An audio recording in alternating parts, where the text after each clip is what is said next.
I have to start my story with my grandma Spoon. Um, she was a charter member of First Christian Church in Beardstown, and I imagine my mom would have been as well had she been old enough.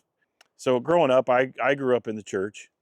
I had the opportunity to be in one of the very first classes at Beardstown Christian Academy, and again, just in the church, at the church. We were there for every youth meeting, every Sunday school, every church service. And I accepted Jesus at an early age. I don't remember how old I was, but I do remember I was pretty young. But I knew who Jesus was. I knew he died for my sins. I knew he lived a perfect life. And I think my biggest motivation at the time um, for accepting Jesus was I was afraid of hell, and that really weighed on me. And I felt like I needed to get baptized so that I didn't go to hell.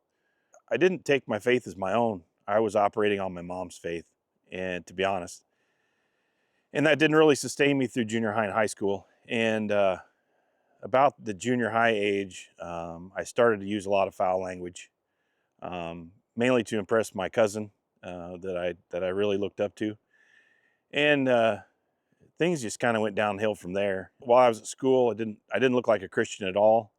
In fact, I bullied a couple of kids because I was afraid of the bullies at school, and I thought if I bullied some other kids that they would see me as one of their own and they wouldn't pick on me because I was really afraid to get picked on. So when I got to college, it spiraled even more. I got heavily into alcohol.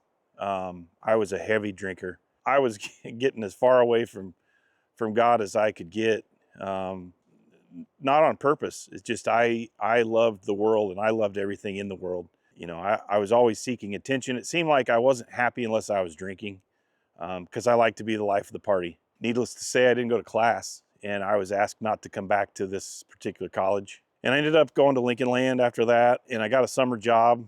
Um, I was working as a laborer on a construction site, and that's when I took up smoking. In 1996, Mary Ellen and I got married, and I got promoted with Walmart. And I thought all of my success that I was getting was on my own. I was making things happen.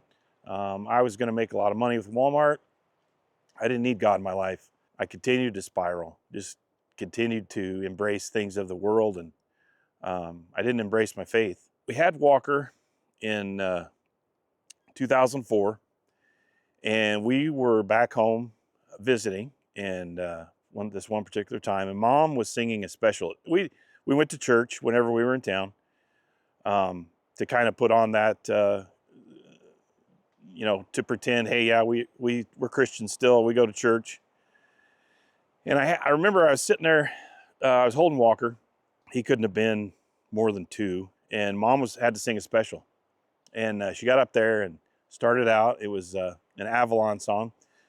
I grew up in Sunday school.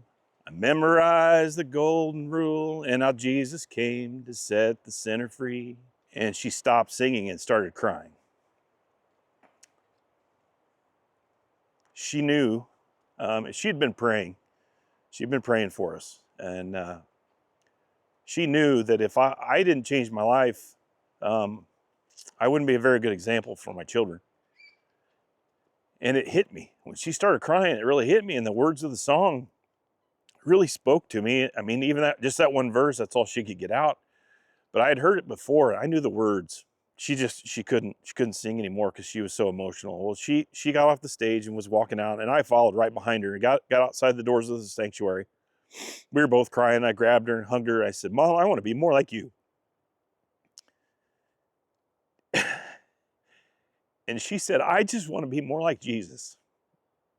I just want to be more like Jesus. And talk about a wake-up call. All my life, I had tried to be more like my mom when all she was trying to do was be more like Jesus. From that point on, Mary Ellen and I made more of an effort to find a church that we fit in. We lived in Indiana at the time. Greencastle Christian Church is where we landed, and we met an outstanding group of Christians that came alongside of us and helped us live life. One of the best small groups I could ever ask for. Well, I got transferred back to Beardstown, or to the Beardstown area. I got a job with Walmart in Macomb. There were a couple things that happened that God showed himself through some things that happened to me that made me want to share my faith more and more. So when I was at Walmart in Macomb, I'd been there a couple of years, and we had a conference call and found out that my job was being eliminated.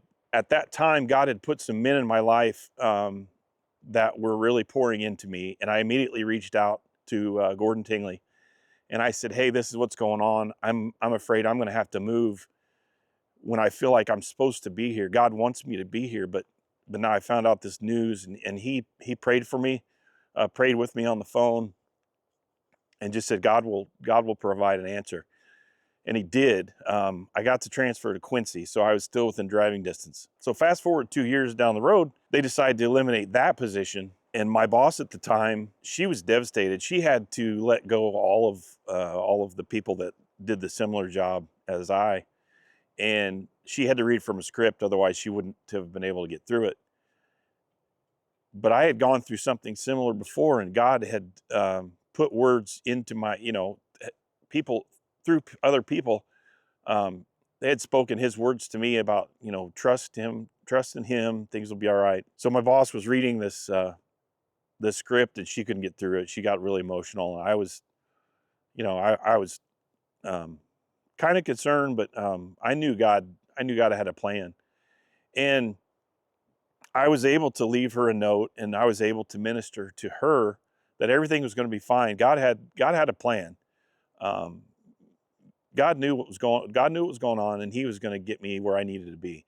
He's just blessed me in so many areas. And shortly after that, I was able to finally figure out my purpose, and that is that God wanted me to raise God-fearing children who had a faith of their own, and I'm pretty sure I could check that box off. I want to continue to share my faith because I want other people to experience God the way I have.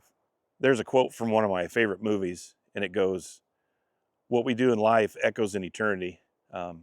My hope is that my work here on earth echoes into eternity, into my children, my children's children, and hopefully my great grandkids.